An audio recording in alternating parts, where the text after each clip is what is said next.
Welcome into the PHNX Cardinals podcast presented by the DraftKings Sportsbook app. Now you can bet on any NFL game this week with DraftKings Sportsbook, an official sports betting partner of the NFL. New customers who bet $1 on either team to score can win $100 in free bets. When a team scores, you score.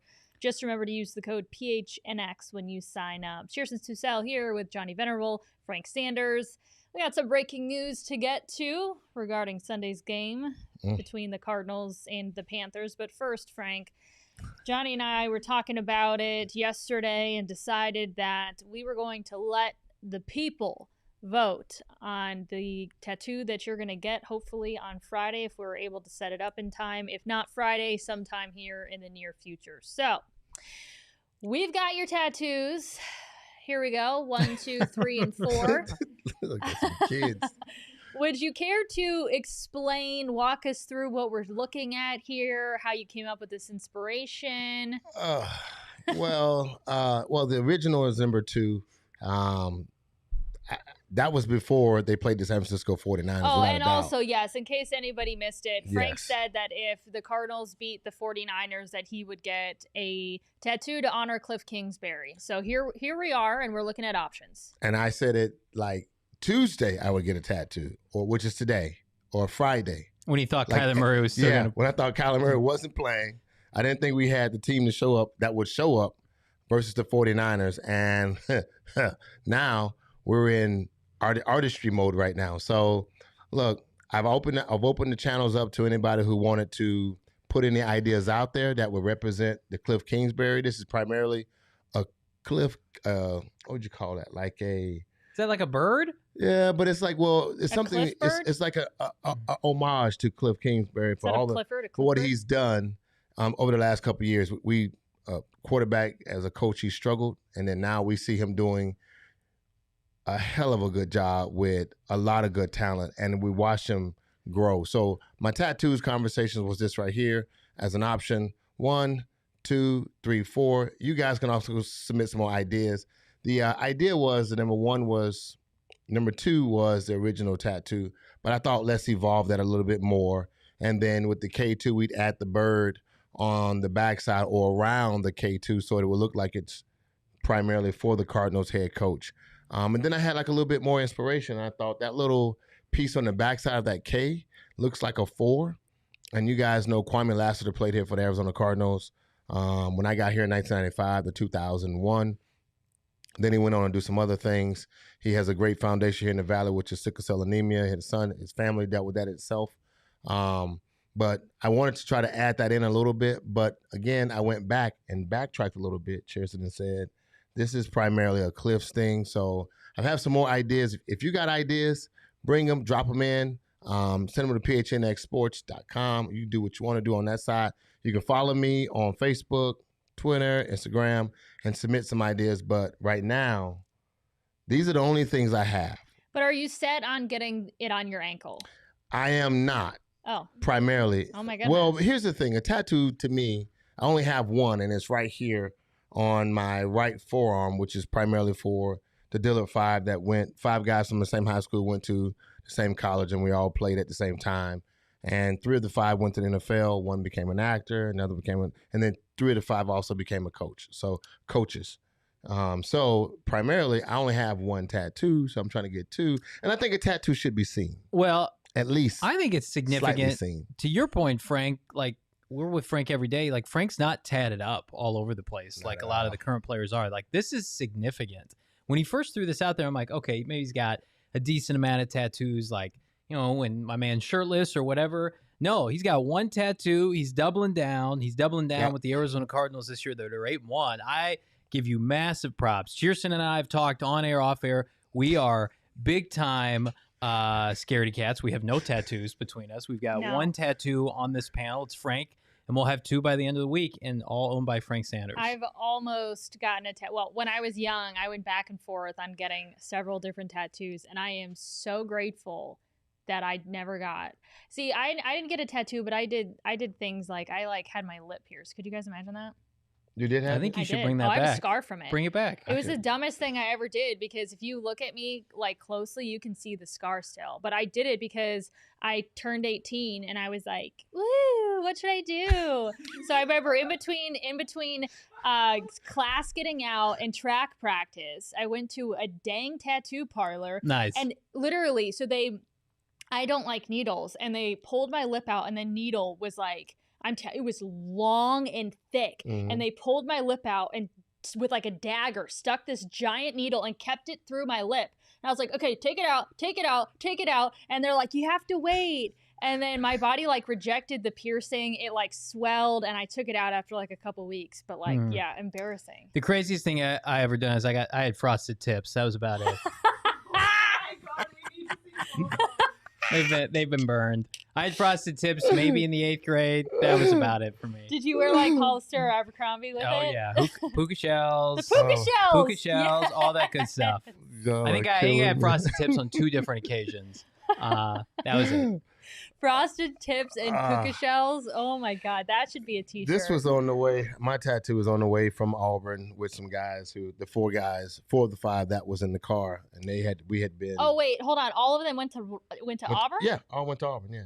From the same high school? Yeah, all 5 of us went from the same high school. Where'd you grow up? Dillard. I grew up in Fort Lauderdale, Florida, and Dillard is a prominent high school, and we had 100 and something players. We had 47 scholarships my senior year. We had 52 my junior year. We won the state championship my junior year. Went to the state my senior year. We came up short on that end, but we had a bunch of guys but we all decided to go to Auburn at the last minutes and end up going undefeated our junior year, going 10-1-1 my senior year, and a bunch of those guys ended up making James Bostic, Calvin Jackson, Brian Robinson, Otis Mounds, and then your boy right here. So, but we was just driving home one day, and you know how you make your decisions on college. Hey, shit, pull over. Let's figure it out. Pulled over, and I came up with the Dillard 5 tattoo. So they all look the same? Yep, everyone has the same. So very cool. All 5 of us got the same. One of us passed away. Calvin Jackson passed this summer, but still one of the 5. Oh my gosh. Yeah, so it's all young. Good. Very young. I played in the NFL with the Miami Dolphins, the cornerback. James Bostic was a running back with the Green Bay Packers, and Super Bowl champ Green Bay Packers with. Damn. Yeah, Super Bowl champs with Green Bay Packers. Then he went to the Rams, played a backup behind Jerome Bettis. So, and then my story. Bada bada boom. So. Where'd you play? Know you. Yeah, I know. My bad. Where'd you go? The Cardinals. They won. Blah blah blah blah. So, but the tattoo idea. Look, submit some more ideas, some more suggestions. It's gonna be pretty cool. I do like the wrist or the hand. Initially, it was the ankle. But if we add the bird, I think that should be something that should be seen a little bit more.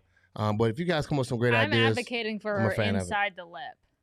No one's doing that. Stop bringing that up. No one's doing that. Well, she's about hiding it. She's not a fan of showing it. No, it was just something stupid. Along the same time that I was stupid and got my lip pierced, that was also the thing to do. So I'm just kind of mocking it. Peter, that the face tattoo, the tramp tattoo, the back stamp tattoo, the front thigh and Speedo's tattoo is definitely off the that ship has sailed already. So something simple. Do we want to double down and make a bet, Chierstin, for you or for me or for both of us? Like what would you do if the Cardinals won the Super Bowl? Would you do something if that happened? Would you get something? Not to my body.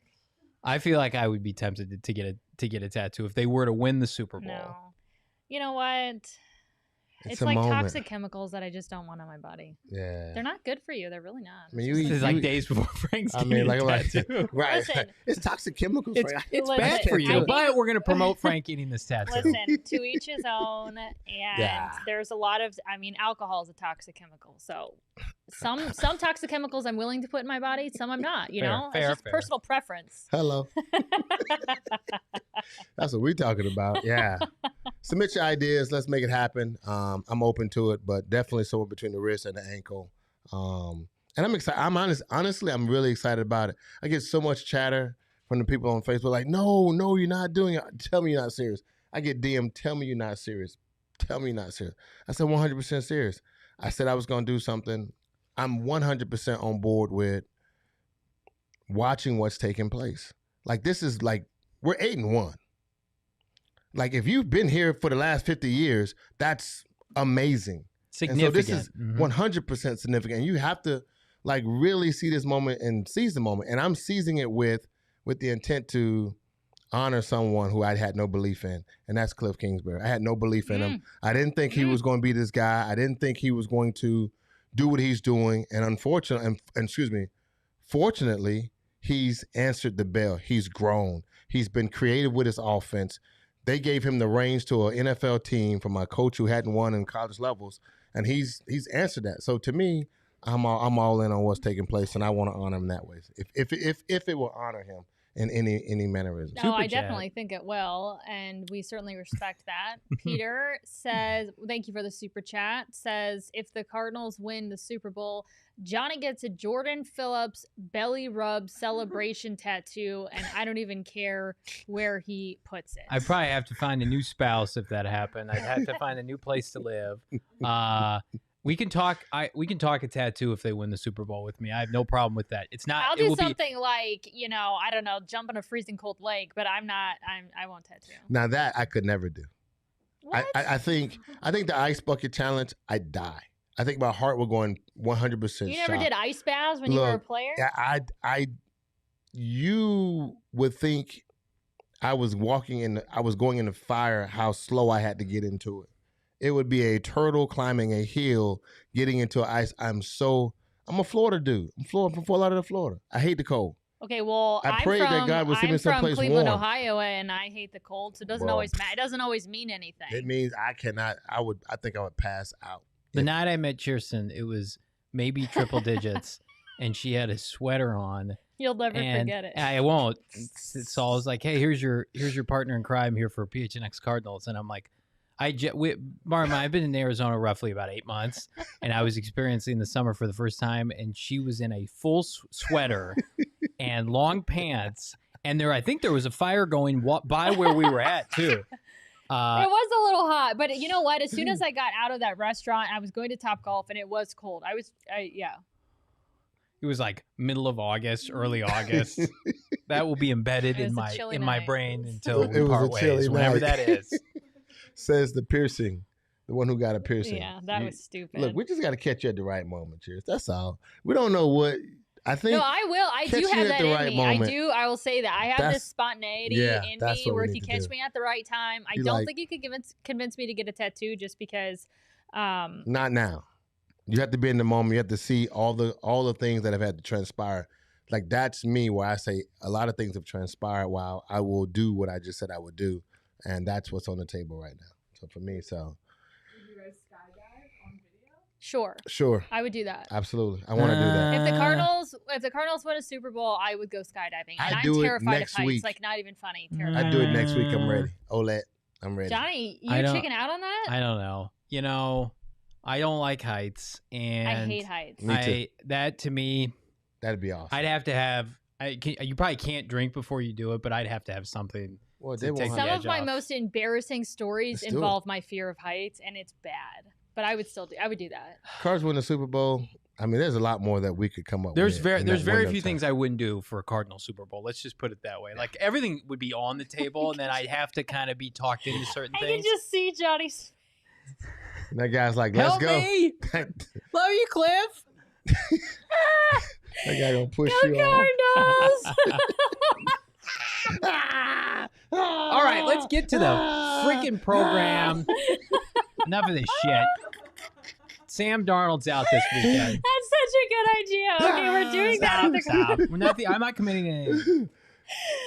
All right, Johnny wants to move on, so I guess we shall. Yes, Panthers quarterback Sam Darnold is going to be out this weekend and most likely is going to miss several weeks with a fractured scapula. That means PJ Walker, his backup, is going to step in and be the starting quarterback on Sunday. Number one, that injury sounds made up. I don't even think that's a real thing that can happen to you. Number two, it's because Sam Darnold has been so bad lately. I was praying that his shoulder injury was clear so he could face the Cardinals in their pass rush this weekend, because I think that robust line of 10.5 or 9.5 that we'll get to here in a minute, I think was predicated on Sam starting.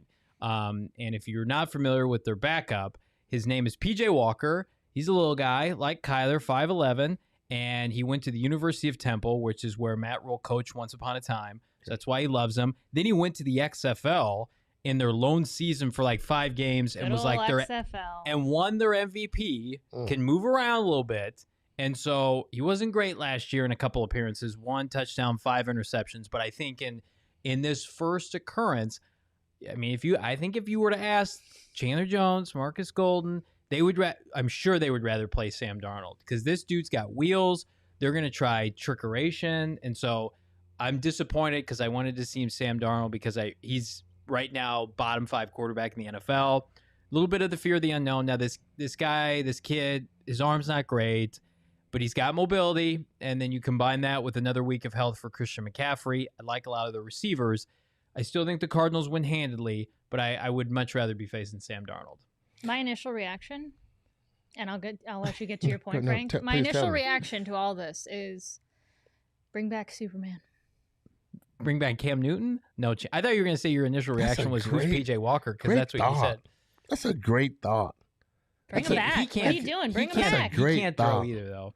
Their offensive line is one of the worst in football. So I think regardless of who plays, they're going to have success meeting the Cardinals' front seven. This is not going to be like Green Bay or, the Cardinals aren't going to get dominated at the line of scrimmage. And when that happens, I don't care who's back there, quarterback, you're going to be open to shots. I agree. So, Chierstin.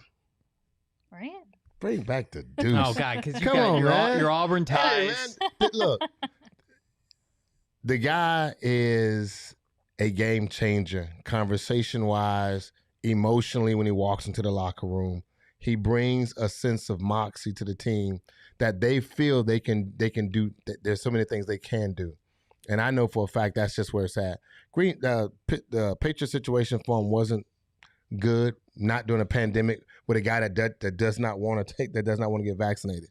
So that is he is now really, though. There. Bring back Superman. I mean, hold up. Bring him back next week. Don't bring him back this week. Bring him back next week, not this week. But I'm just waiting for him to land with the team. I kind of feel for the guy. I don't think he should be out of the league. That's for dang sure. And say what you want about him, but it's too hard to bring a personality like Cam Newton and call him a backup.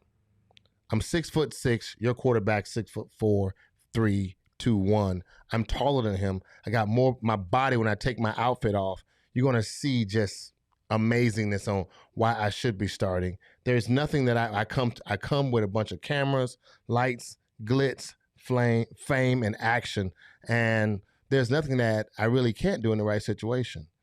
You can't take every quarterback in the NFL is not a shotgun quarterback. I mean, they need to really understand that. What you do in college is not what you're able to do in the pros. Just sit back, take the ball. Justin Fields struggles. Why does he struggle? Because he's not a complete 50 passer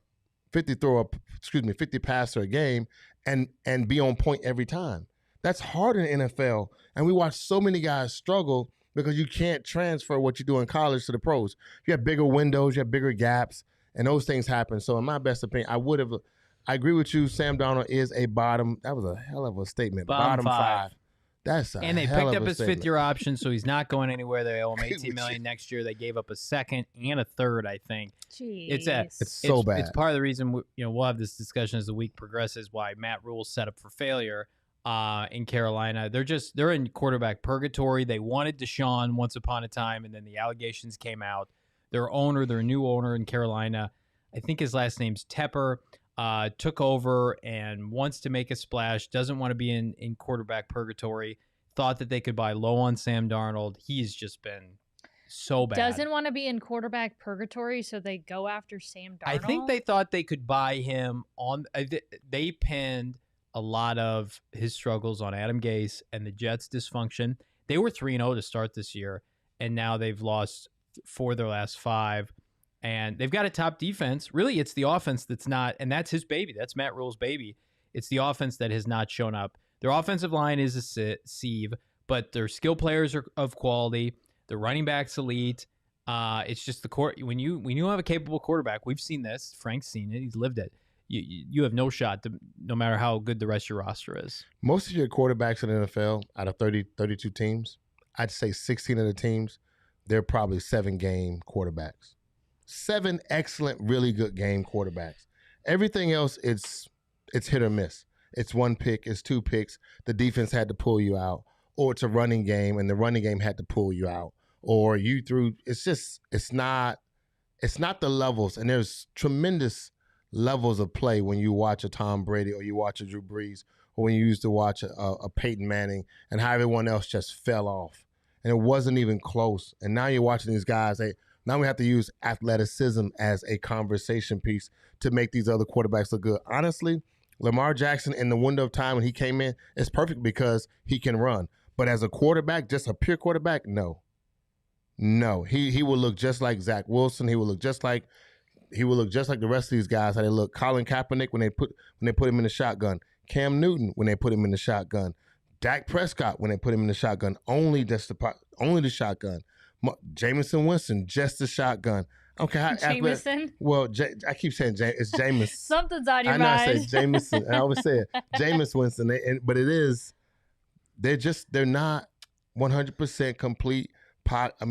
Just passing quarterbacks. And the RPO system works when you have the threat of the RPO, where the run, pass, and option. But it's not one of the situations. Kyler Murray actually is a true passer. Mm-hmm. And he looks like I can just sit in the pocket and throw the ball, but I have the wheels to run. And so some of that stuff gets distorted when you have Mel Kiper and Todd McShay pushing these guys and telling them how great they are and what they bring to the table. If the offensive coordinator or the head coach doesn't evolve, then you're going to see a bunch of problems. And that is seriously what becomes the downfall, like a Cam Newton. Well, what are you going to do with him? Well, he got to the Super Bowl. He was MVP. Well, what did he do? He handed the ball off 20 times a game with 2 great running backs. And he threw the ball maybe 20 times. But he didn't run the ball. He didn't pass the ball 40 times and put him in the shotgun. And sometimes that becomes the downfall of too much exposure for some of these quarterbacks. I would have sold my soul once upon a time in the spring of 2018 for either Josh Rosen or Sam Darnold to be the quarterback of the Arizona Cardinals. I would have given you got one. I would have given my 401k, my life, my children's savings that we contribute monthly for Sam Darnold or Josh Rosen. But how? I was so convinced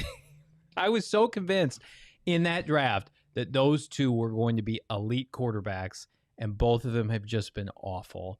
So when we preview draft season, I don't listen to me on quarterbacks because clearly I don't know what I'm talking about.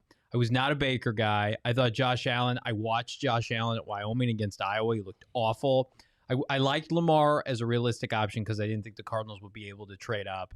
I don't think I trusted the Cardinals to be able to maximize what he's done in Baltimore, and it's taken a special organization to maximize his skill set.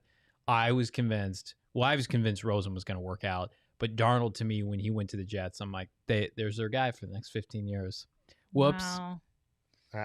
Well, the first part of that, he went to the Jets. I mean, that should tell you all you need to know. So.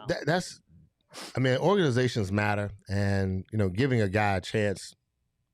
I mean, you have to surround him with some pieces.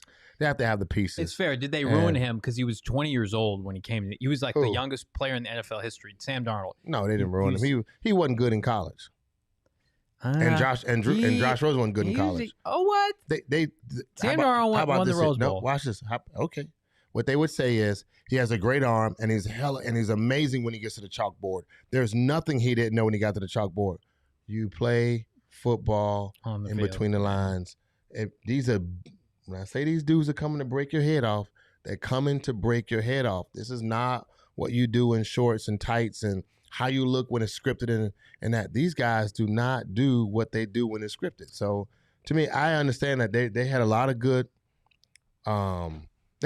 stuff that was good on paper and just talent-wise. They were tall, they had good arms, they were intelligent guys. But when you watch them play, they just were not amazing. and that has a trend. See, you have to be the top on your team. For example, what was that quarterback that we got? Matt Leinart. He was amongst 10 great players. You were average amongst 10 great players, and you won all those accolades. But when they got you with the other 11 great players, you were not that good, and you got exposed. Drew did the same thing. It's consistent across the board. We got first-round draft picks that were D linemen, linebackers that just didn't come to play. Why? Because when you stand next to the other real dogs and you don't show up, you're going to get exposed. Yeah. Right? You know what I mean? So that's the NFL does that, and you get exposed pretty bad. So they did look good. They did look great on paper. I'm not going to lie. And Todd McShay and they all pumped them up and said they were great. But in reality, once they get on the field, there's only two quarterbacks worth of shit in that draft, and it's Lamar Jackson and Josh Allen.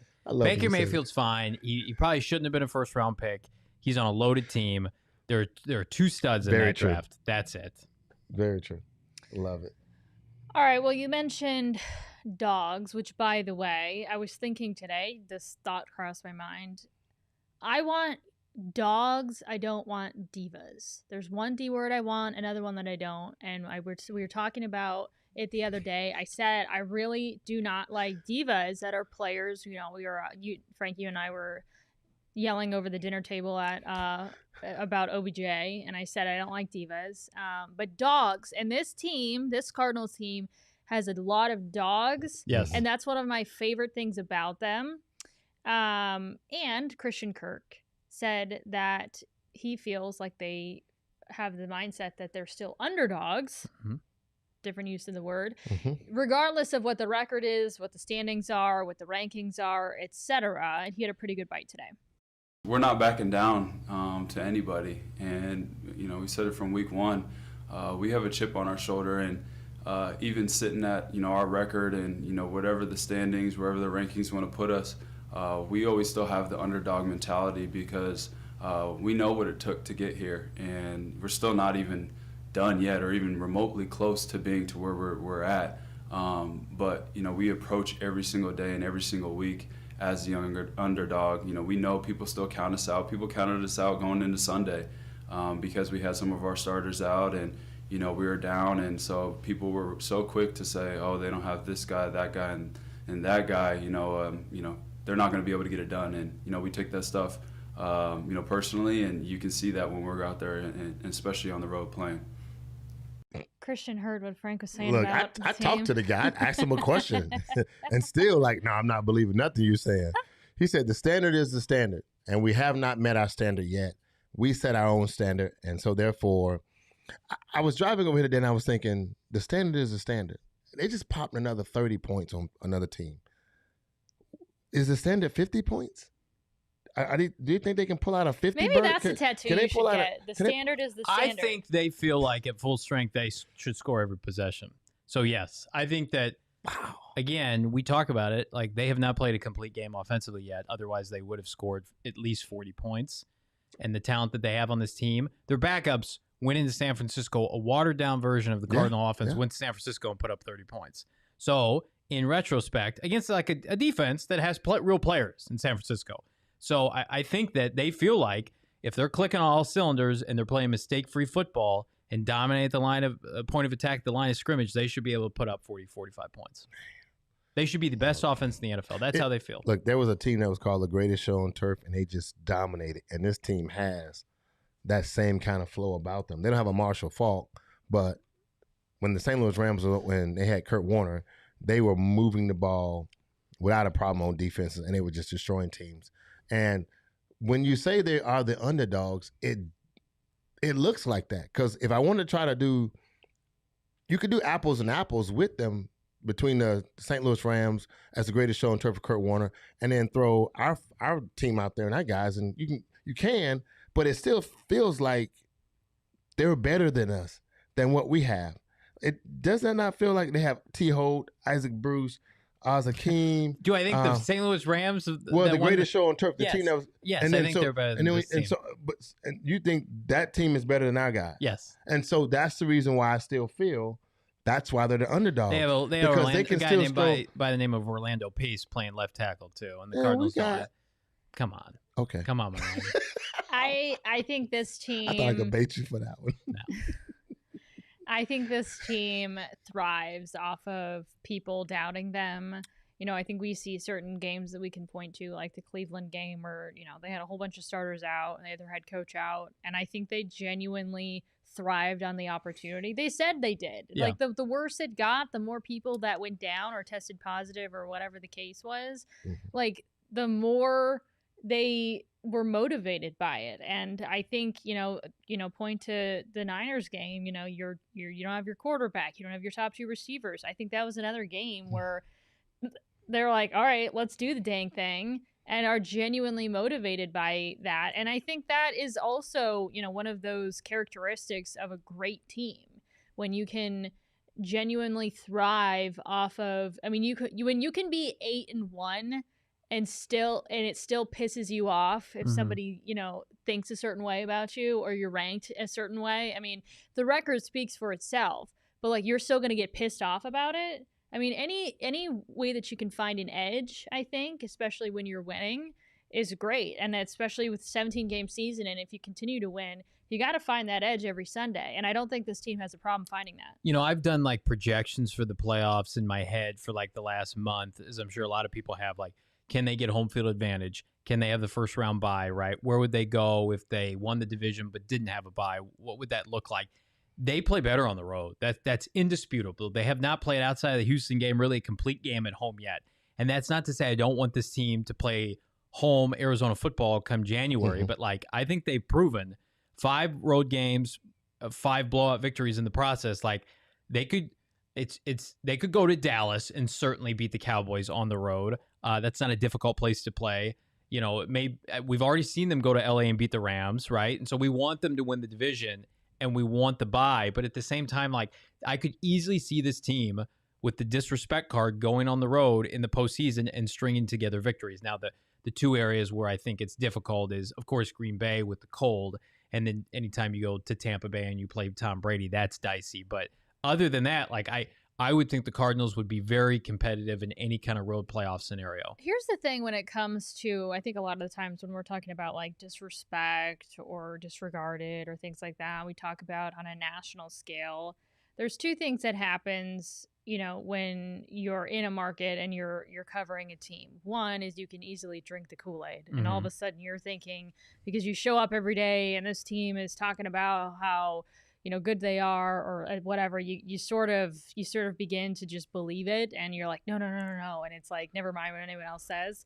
But then there's another aspect to it where you're like, no, like I'm at practice every single day. I see the way that this team handles their business.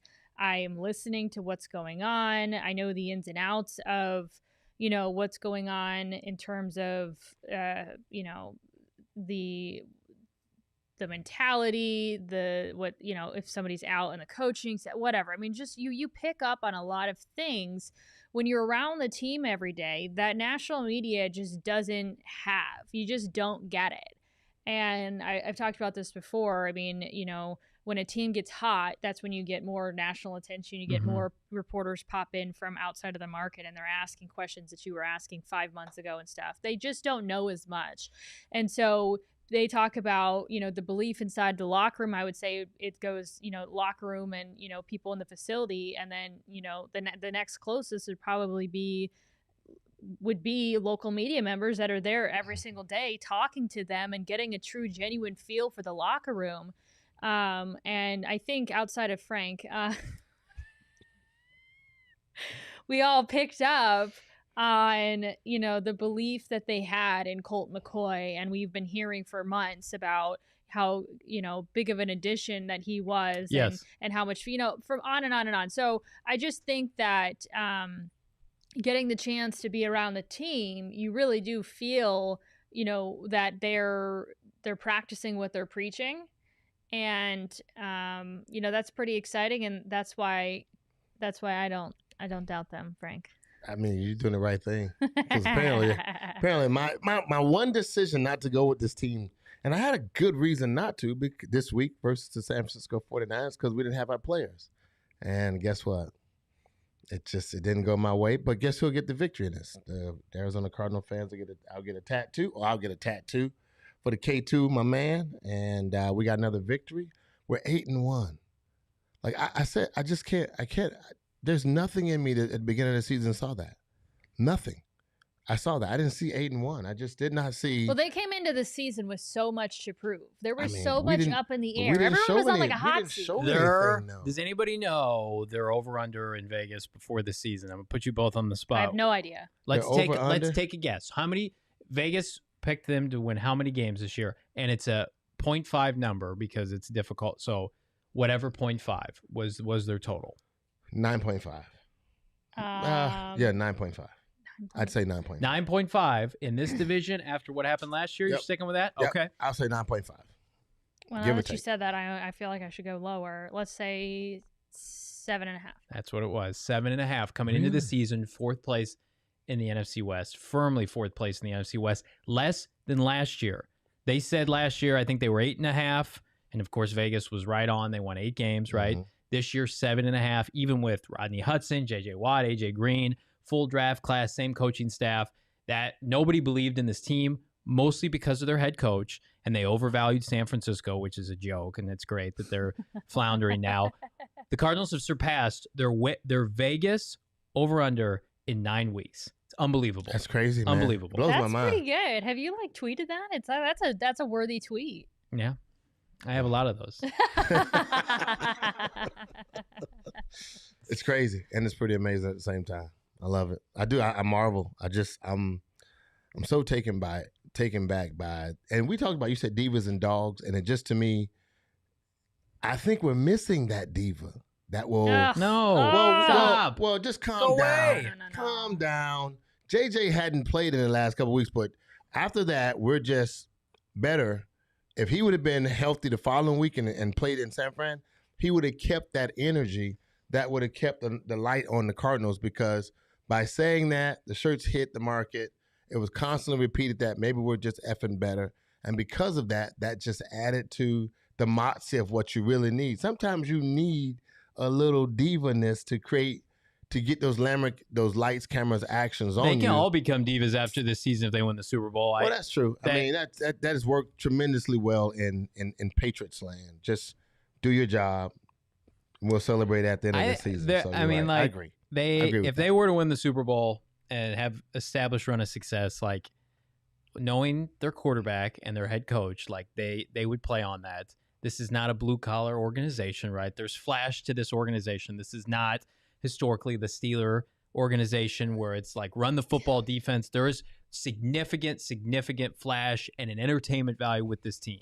So while they're not divas, I think there's a happy balance of like they might be, when they're firing all cylinders, the best watch in the NFL, objectively speaking. I mean, I do think they're underdogs, but they're not underdogs in the sense that like they don't have talent. Like most people looked at this roster and like, yeah, they're stacked, but Cliff, right?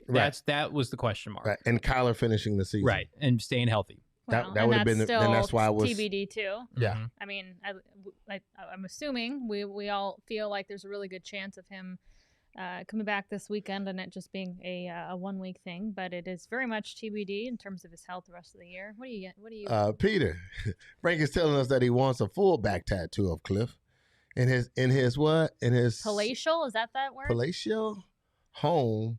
Oh.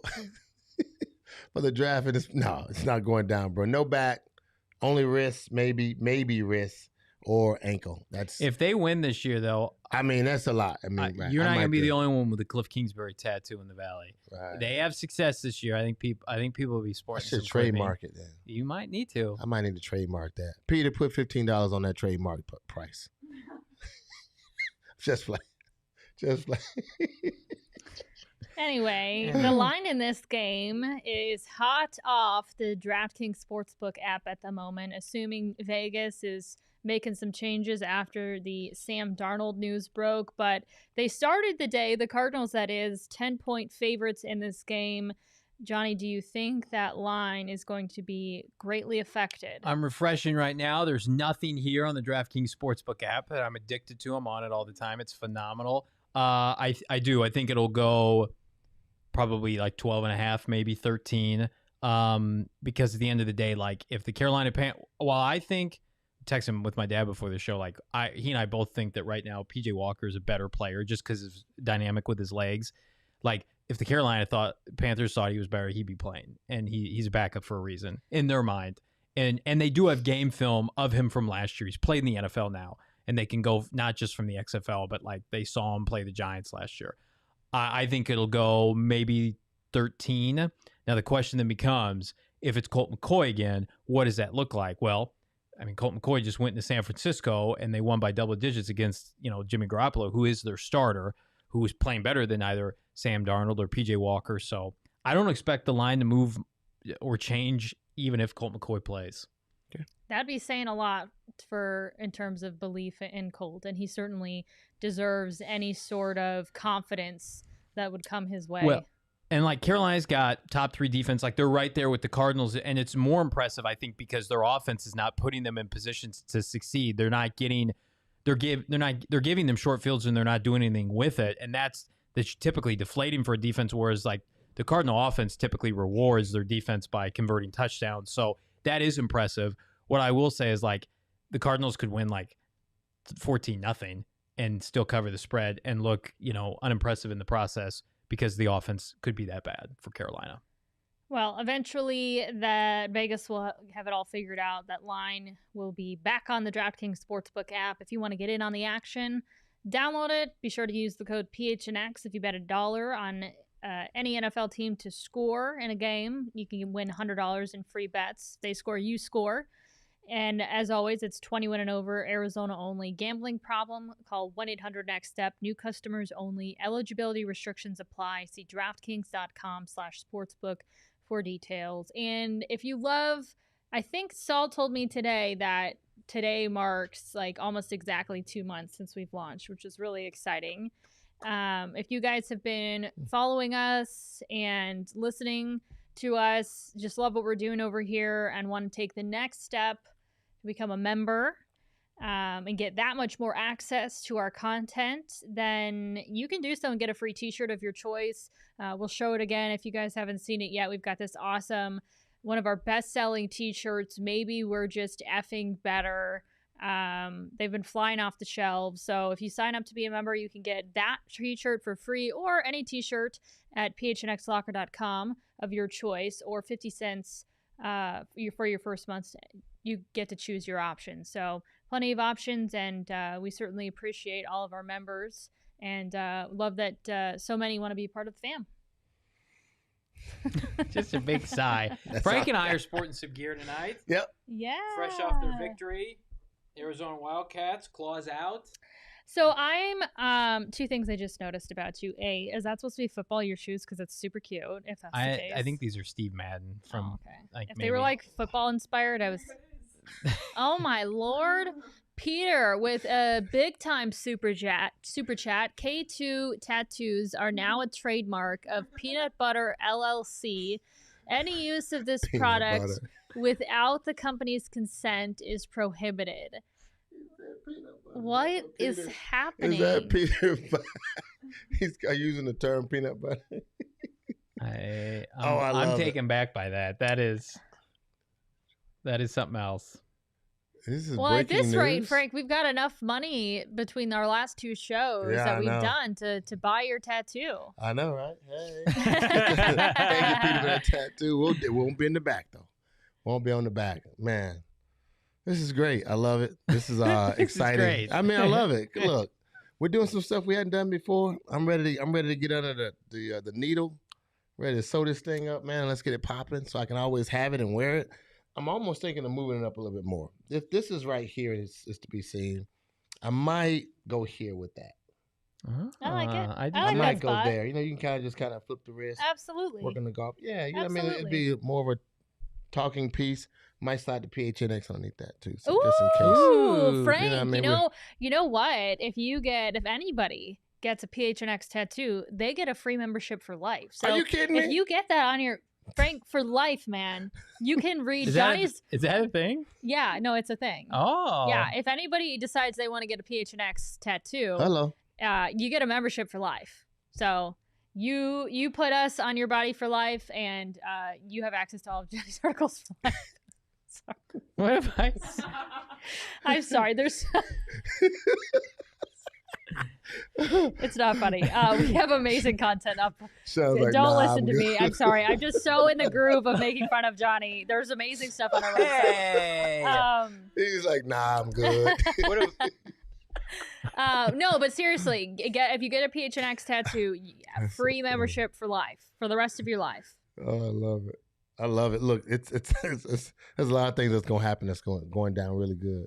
This is a good time, man. Like I told you, winning is fun.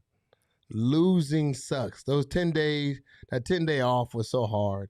And we finally put together a band of misfits and took them over to San Francisco and kicked some butt. And we beat a good quarterback, beat a solid coach, beat a good team. And right now we're looking ended forward. Their season. Right? Their season is over. They get to play a pissed off Rams team on Monday Night Football. They're going to get shellacked. You love to see it. Sean with the super chat, cost benefit analysis. That's a pretty legit deal. We love you, Sean. That's what's up. Love you, Sean. One of our faves. Cost benefits analysis. We're developing quite a few faves here in the super chat or in the comments. All right. Just as long as Shane's not in the comments. It is time for Frank Knows. Whoop whoop. We'll have to after you get your tattoo, Photoshop K1 on your bicep there. So look, there's a K1 and a K2. There this you is go. What we do, right? Look, we're gonna dive into this Frank Knows segment and we try to explain it as best we can. We always talk about there are some things that happen on the football field that you just don't see because of the angle and the television copy. So you kind of miss certain things. So we'll go back and hashtag over a little bit of stuff. But what you will see is that how well our offensive line and how well our defensive line just dominated this game. Like really, they changed the level of the line of scrimmage. And what you will find out is that typically when you win a football game, it's between the trenches.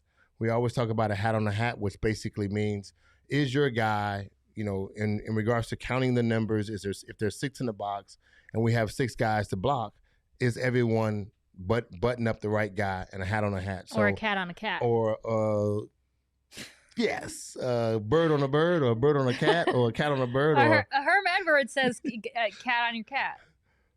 Got your cat? Cat on cat. Cat on cat? That's what he's talking about. I can't deny Herm for what he's saying, but Herm is right on right because you got to have a hat on a hat or a cat on a cat. So it was a cat in a hat. Sam I am. Green eggs and ham. All right, I'm sorry, I threw you off course. I'm so sorry. You're good. So, like, literally, we're gonna dive in a couple plays here. These are in the first quarters. Look, you're gonna see how far our defensive line. Look down at the bottom, which you really can't see if you're checking this out on, just downloading the voice part about this. Our defensive front, we got 4 down linemen versus their 4. You got 4 receivers, 2 up top, 2 at the bottom, and primarily during the entire game, our defensive line just dominated. Chandler Jones is on the left side, which we said Vance Joseph has to get a little bit more creative in moving Chandler Jones around. But he also put Marcus Golden on the same side. So you got two of our best defensive ends on the same side. And what you're watching right now is you're going to see our D-line. Go ahead and run the play. Our D-line just changed the line of scrimmage. Pause right there. From the line of scrimmage, they're literally at least 7 yards back right now surrounding the quarterback. I mean, that's freaking amazing. That tells you how fast we're getting up the field, and also it tells you how much pressure they're putting on the quarterback at this moment right now. You're having Garoppolo wants to slide up in the pocket, go ahead and run that play, and then you see Marcus make the tackle. So, in truth, because of the pressure that we're putting and changing the line of scrimmage just defensively, you're watching how guys are dominating. We talked about having determination to go out and whoop somebody's butt. These guys showed that primarily that's just the beginning of the game. But they did that the entire game. We'll move to the next play. We'll see pretty much the same thing. We have actually three receivers down at the bottom, 1 tight end up top, and our front 4 is looking like we got 5. It looks like we got 5 down linemen, but we're recognizing this might be a run play or a pass play. Go ahead and run the play. Pause right there. Our defense line got pressure. This is actually a play where their tight end actually made a good catch. Garoppolo got the ball out of his hand pretty fast. You can go ahead and run the play. I forgot his name. Dang it. Kittle catches George the ball. Kittle. But what's more important is it's not always go back just before the ball gets punched out by Murphy. You'll see here is that it's not always the guy that you're looking at. It's the guy you don't see that knocks the ball out of your hand and go right ahead and you can run it. The same thing that happened to us when, Connor was running the ball, JC was running the ball, and he was looking at the defensive end, but he didn't see that, Bosa was right behind him. So it's not who you see all the time. It's sometimes who you don't see. So this is why they practice the eagle claw on how you hold the ball right now. But it's how you hold the ball. Hold on one second here. And the eagle claw is basically you hold the ball, you tuck it up you tuck it really close to your body. You have these two fingers, tight? Yes, high and tight. And you call it the eagle's claw, and you got to run with it like that. And you cannot, no matter what. They practice all the time. Chierstin, try to rip that ball out. You cannot punch it out. Just punch it. No matter what. Oh, and so nice. that's what happens in that play. Again, it's not always who you see. It's sometimes who you don't see. And Byron Murphy behind the backside made a great play, following up on a great opportunity where the defense line had a lot of good pressure. So moving to the next play again. This entire game, the line of scrimmage dominated. This is an offensive play by the Arizona Cardinals. Look, we're looking like we're in a run pass RPO situation again. We have two backs in the backfield. They have 4 down linemen, which they normally do. It's a 4-3 defense by the San Francisco 49ers. But what's going to happen is hike the ball, but pause right there. If you're listening right now, we're watching 2 tackles, actually a tackle and a fullback pull from the right to the left side. And if you look at the line of scrimmage right now is on the 43-yard line, 44-yard line. But our offensive lineman has already crossed that line. They're already on the 45 and 46-yard line. So that means they're getting to their linebackers and creating this lane. That's something where it tells you there's a hat on a hat. And as you're watching, JC run the ball, this is literally like a lane. So he's seeing a lane that is open because everyone is getting a hat on a hat. And go ahead and run the play, you'll see it. Then it's just all power. Move the chains, move the ball. That's what's important. When you change the line of scrimmage from where it initially started into you can, from an offensive perspective, when you're on the other side of the ball, you've just given yourself that much in the yardage, in the yards gain. And then if you're on the backside of it, on the defensive side, if you change the line of scrimmage from a defense to an offensive side, you've actually put that much pressure on the quarterback where those are large yards taken away from them offensively. So it's a real special moment to watch how we talk about the special guys on the outside. We never really get to dive into what they're doing on the inside. But if you don't win in the trenches, you don't hold up blocking-wise or running the ball-wise, there's no way you're going to win a football game. It's going to be tough. It's going to take a special teams moment or somebody like having a Sam Darnold throw 3 interceptions and to keep giving you a chance to put yourself in the best position. And last but not least, I think this is one more play we got. James Conner or the Christian Kirk throw? Christian Kirk. We're gonna move past it. Yeah, just go ahead and move past it. Pause right there. Look, we talked about Cliff having some trickery and some stuff. This is one of the plays that I have never seen run before. Honestly, I thought it was pretty slick how they did it. Christian Kirk is at the bottom left. San Francisco's in a normal 4-2 defense. 4-2 meaning 4 down linemen, two linebackers, and having five DBs. Christian's at the bottom left. This is the play when he throws he throws a pass. And what we're going to find out is you're going to see what happens. So a little trickery, but yet some creativity. Go ahead and run the play. Christian said the standard is a standard. I didn't think he was a quarterback. I know he ran track, but look at that throw right there. Perfect throw to my man. Just look, it was in a perfect window. Only he could have made that throw. But what was cool about it was that he had time to make that throw.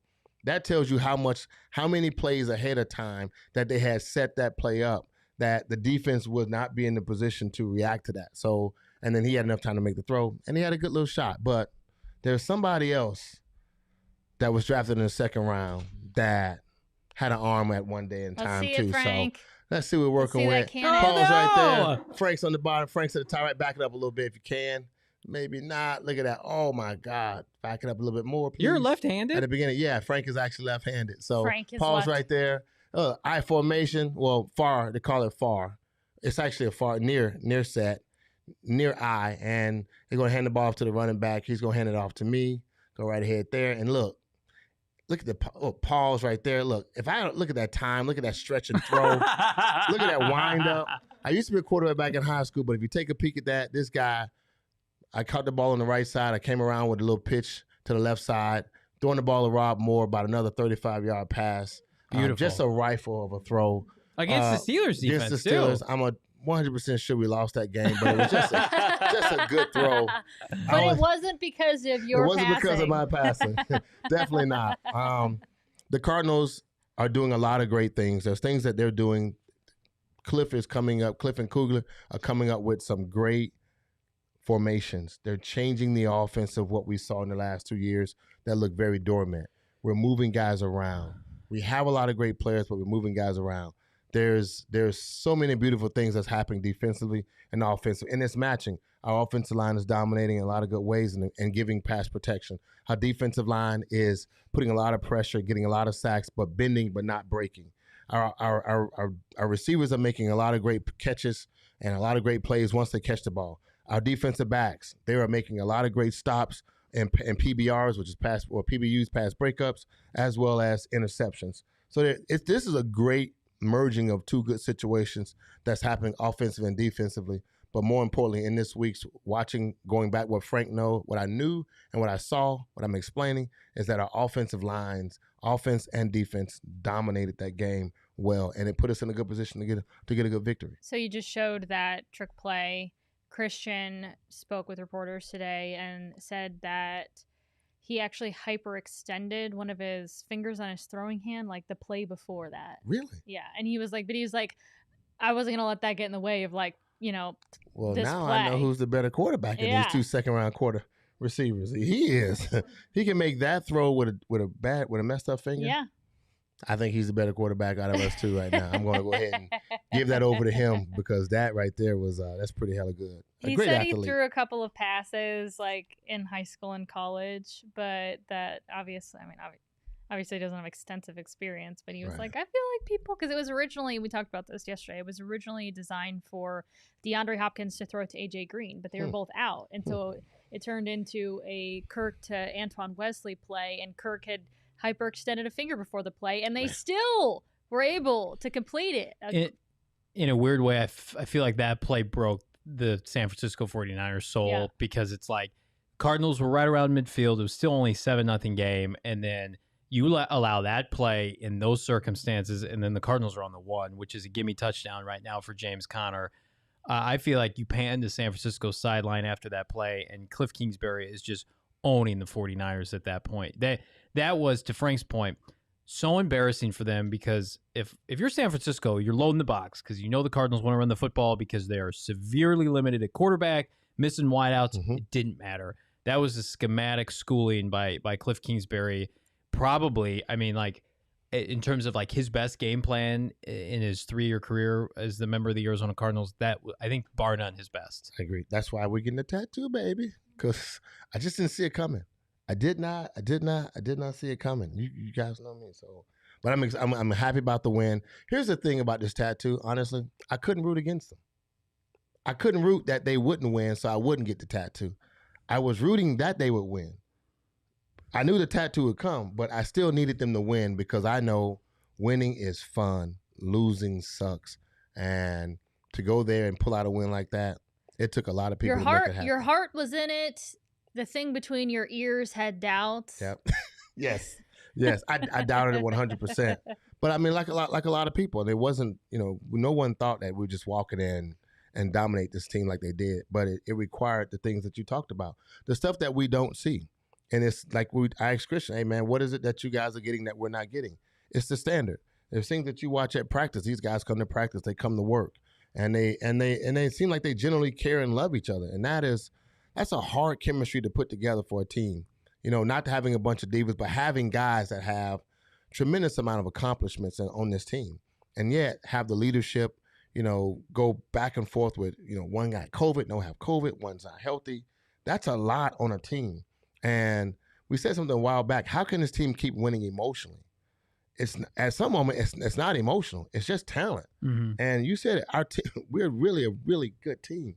And talent-wise, this is a really good team. So you guys should be very proud of Arizona Cardinals, what they got. Steve Keim's finally put together something that really is connecting and coming together well. A former head coach that's now your defense coordinator.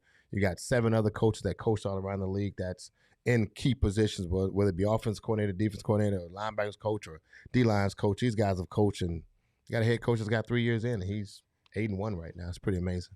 Frank, my only regret in life is not being able to open up the DraftKings Sportsbook app and bet on you in a same-game parlay. Different generations. It's just horrible. It's awful to think about what could have been had the DraftKings Sportsbook app. How old been were you around. when Frank played? Were you like 10 years old? I 8 was- years old?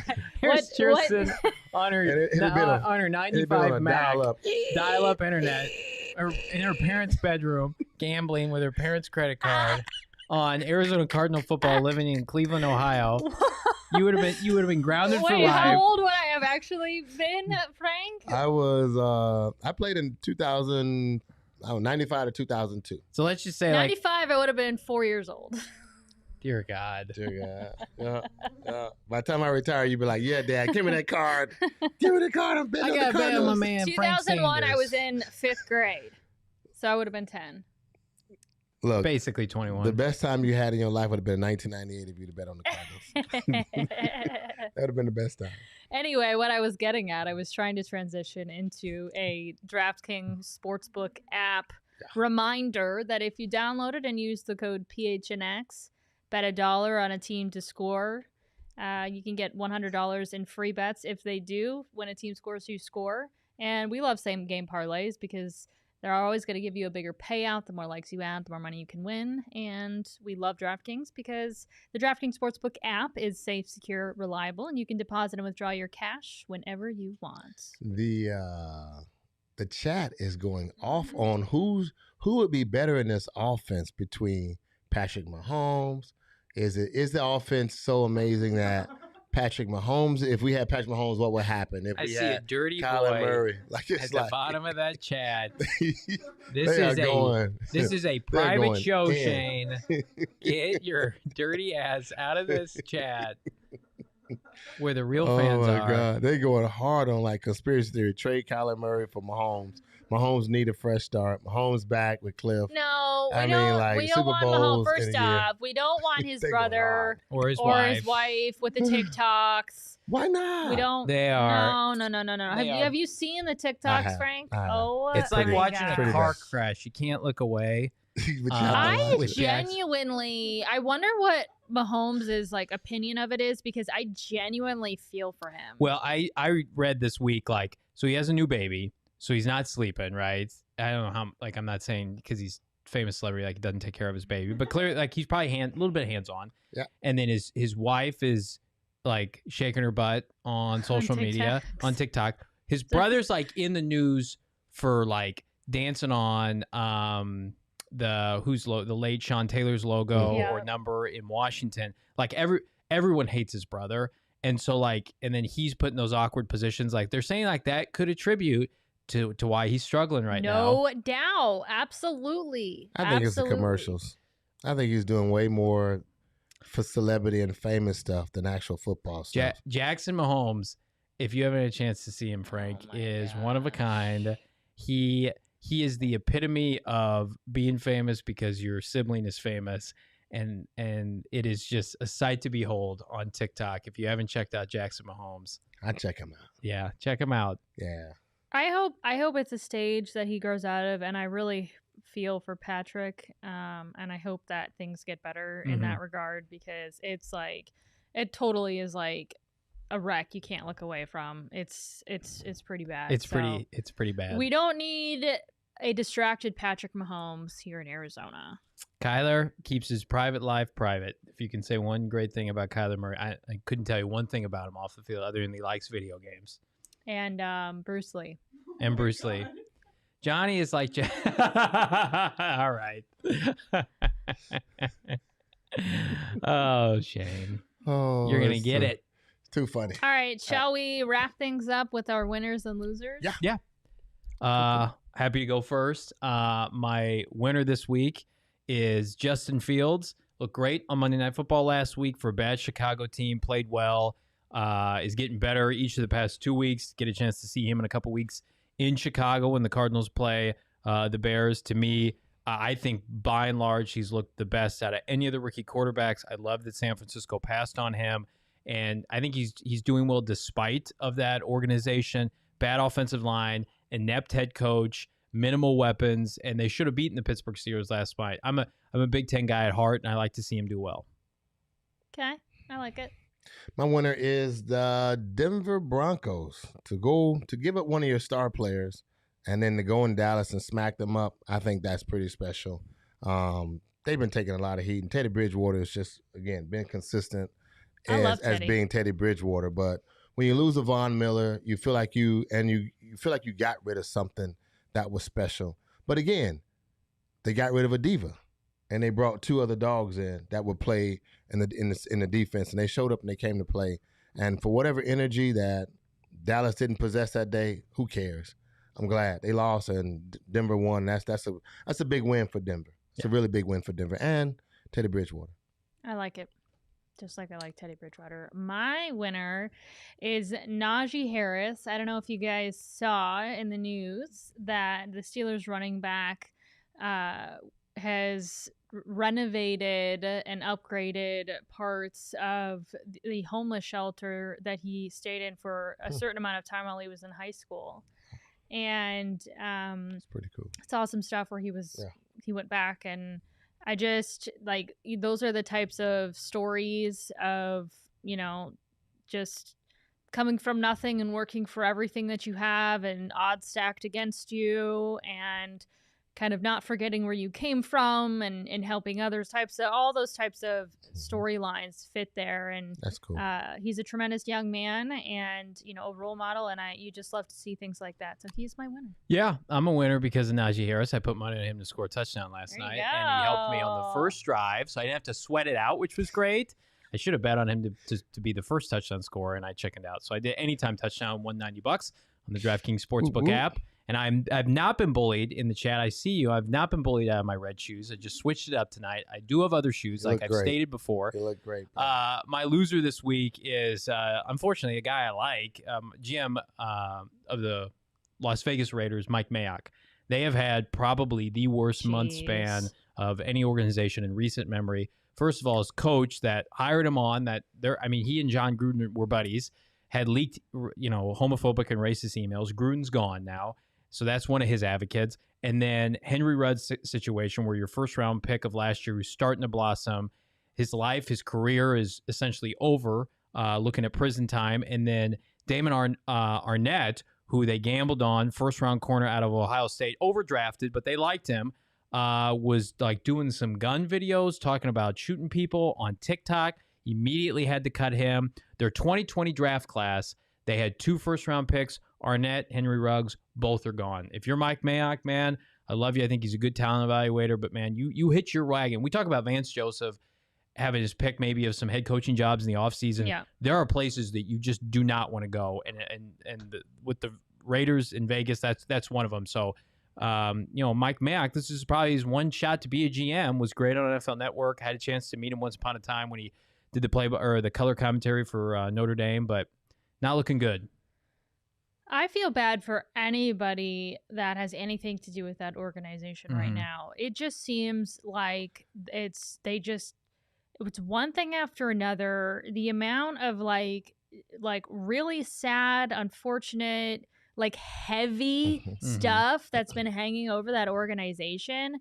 I feel for everybody involved, and I also feel for Derek Carr, who's handled all of it with tremendous grace and love, among other things, and just handled himself so well. He won't do it. Real quick, Frank. If I'm Derek Carr at the end of the season, I'm pulling a Matthew Stafford. I'm like, guys, it's been real. Get me out of this organization. And nobody would fault him. Right. And they would have to do it, and they would trade him, and they have to start over. He probably won't because of like the caliber of player and the person he is, and he just loves that organization. But get the hell out of there, Derek. Well, I'm gonna say this here: the Oakland Raiders have had a stigmata on them about being this type of organization that's supposed to be this bad tough guy image, right? Well, you took him and moved him to Vegas. You took something and moved it to Vegas. There's a reason why you don't have a football team in Vegas. There's a reason why you don't have 20-year-old millionaires sitting in Vegas. I know, but can you really blame it on that? Because I feel this isn't the first time we've ever heard of a drunk driving incident with a professional player. Vegas streets are just like our streets. They're wide open. You can drive as fast as you want. I mean, it's a lot of open lanes, but there is a ton of partying. I couldn't handle and it. Craziness. Yeah, I agree. I mean, you take a look at bunches of money. Like Vegas is a place where athletes go to like escape, and you have athletes that are living there. So, you know, I couldn't look. Miami struggles because they got South Beach. All the time they struggle. South Beach is like a mile and a half from their facilities. It's hard not to go ham in Miami and South Beach. And please, I'm 48. I take my little money to Vegas and I go crazy. And I try not to go that crazy. But at 27 years old, in Vegas, when you got multiple avenues of just foolishness and tomfoolery, I would have said somebody my loser, but I felt like everything you said is absolutely right. So I'm going to double down on the Vegas. You can say Derek Carr, Mike Mack, those poor bastards. No, man, I'm not. Derek Carr is, and look, thank God they kept Derek Carr because he sucked for so long. Then they finally gave him some pieces, and now he's like, oh, Derek Carr's he's an efficient quarterback like the John Gruden offense is. All they create is efficient quarterbacks. They don't create great quarterbacks because they want to make sure that they keep the name to themselves too. Like I made you the most efficient quarterback. Could you imagine if they had a quarterback, though, that wasn't the type of leader that he is in this situation? Yeah, we saw DeMarcus Russell. Right. If you had... We pick him first every year. Like, what was his name? DeMarcus Russell? Yeah. Yeah, we saw DeMarcus Russell. He was like, in Oakland, he was like, fuck this, about this party. Syrup and lean. Syrup, lean. He did love the syrup. Lean. He did. He was addicted to it. And that was just in Oakland. So just imagine him in Vegas. Look, we're young. We worked hard. We're young and we worked hard to get to this point. There's a lot of guys that's making mistakes around the NFL right now because they're in their 9th week of a check, which we talked about. I told you guys that 9th week check is a lot of good money right now. And the NFL is giving out a lot of good money. So for OBJ to go home and sit home after he done made 9 checks, yeah, I'm cool. I make 21 million. He's not sitting at home. He's trying to go to the Packers. Well, if I'm him, I'd want to do the same thing too. Chierstin, if he goes to the Packers and the Packers host the Cardinals in the playoffs and you're there and you see him, are you going to go up to him on the sideline? I'm not going to go up to him. Absolutely not. He will put me to shame for any of my disbelief. He will not. You suck. I still feel the way that I feel about him, and that's not going to change. He's going to find the right little niche, and he's growing, and he's learning. How old is he already? He's a grown-ass man. No, you're not grown until, look, fame made Hugh Hefner young for a lot of years. What? I think you're reaching there, my man. I'm not reaching at all. He's almost 30 years old, Frank. He's 29. He's grown. He's not 22. So here's what we need to do. Grown is not a conversation about the NFL. Are you famous? He was a football player, drafted top, became famous, super famous in New York, where he could garner his $50 to $125 to $250,000 just for an appearance. They shipped him to Cleveland. They didn't ship him. He wanted to go to Cleveland. He wanted to leave. Wait a second. No. They did not ship him to Cleveland. He wanted to team up with his boy Jarvis, and they were going to dominate together. And they went to Cleveland, and he became a nobody. All right. We know where both you stand. I'll be the third-party objector. Thank you, moderator, because the camera's going to die. But we need to because OBJ is going to be. He's going to be on a new team tomorrow. Whether he could be in Seattle, he could be in Green Bay. I don't want to face him. Is he going to have a Moss-like renaissance where Randy Moss was elite for the Vikings and his career went to die with the Raiders, coincidentally enough? Then he went to New England and he had a career renaissance. Is that coming for OBJ, or do you think he's just kind of who he is? No, I think he's done. I think he's been exposed. He is who he is. He's a grown-ass man, 29 years old. And he's gone to multiple teams, been toxic, hasn't panned out, and has moved on. So I think he's going to fizzle out. Frank thinks he's elite. All right, before this camera dies, appreciate you tuning in for all of our random banters this evening. If you haven't subscribed to our podcast, our YouTube channel, please hit that subscribe button. Follow us on social media at PHNX_sports, and we'll see you tomorrow.